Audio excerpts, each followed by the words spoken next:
আসসালামু আলাইকুম এভরিওয়ান, কেমন আছেন সবাই? আজকে সকালে একটা ভিডিও তৈরি করার জন্য আসলাম। কারণ আমার বাবা কী কাজ করে আর আমরা গ্রামে কী কাজ করি। গ্রামে কাজ করে আমরা শহরে যাই, আবার কিছু লোক আমাদের মতো গ্রাম থেকে আবার চলে যায় বিদেশে, পরদেশে। আমাদের যে কৃষি কাজগুলি সেগুলি হচ্ছে যে এখানে কিন্তু রসুন বুনছে আমার বড় ভাই। তারপরে ওইটা মরিচ, লাল মরিচ যেটা কাঁচা মরিচ, জাল শুকনা। তারপরে ওইখানে আবার লাগাইছে এই আলু, যেটা বগুড়ার আলু বলেন বা আমাদের দেশি আলু বলেন, আরও কী আলু জানি না।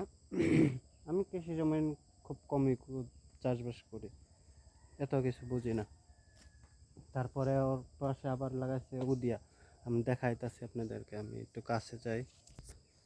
দেখেন, চারা কিন্তু অলরেডি উঠে গেছে, ছোট ছোট। আবার টমেটো বাগানও লাগাইছে, তবে এগুলি ধরেন কিছুদিন হয়েছে লাগাইছে, হয়তো 8-10 দিন হবে। তো কিছুদিন গেলে বড় হলে তখন আর কি সুন্দর দেখা যাবে। আর এগুলি হচ্ছে আমাদের কৃষি জমি, অন্য আর কেউ করে না এদিকে আমাদেরই।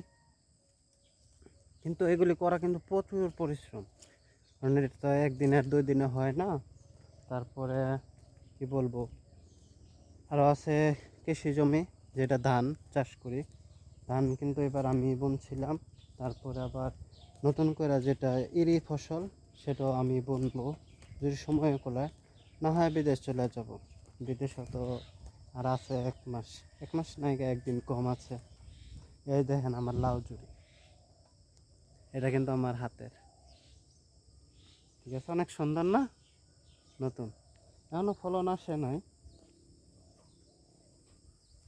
এটাতে কিন্তু ধানের চারা বুনবো, এটাতে এই যে কাদা জমি, এটাতে ধানের চারা বুনবো। আজকে ধানের চারা বুনবো, এটা ধান আয়া গেছে। আর এই যে ধানের জমি, এটা কিন্তু আমি বিদেশ থেকে আইসে এটা চাষবাস করছি। আর ওর নামার জমিটা, ওইটাতে ইরি ফসল করব কিছুদিন পরে, মাসেখানে পরে। মনে করেন যে আমি বিদেশে যাওয়ার আগে বা পরে, এরকম সময় আর কি। তবে পরিশ্রম ছাড়া কিছুই হয় না। একটা কৃষি জমি ধান ওঠাইতে প্রথম থেকে শেষ পর্যন্ত প্রায় 4 মাস, 4.5 মাসের মতো লাগে।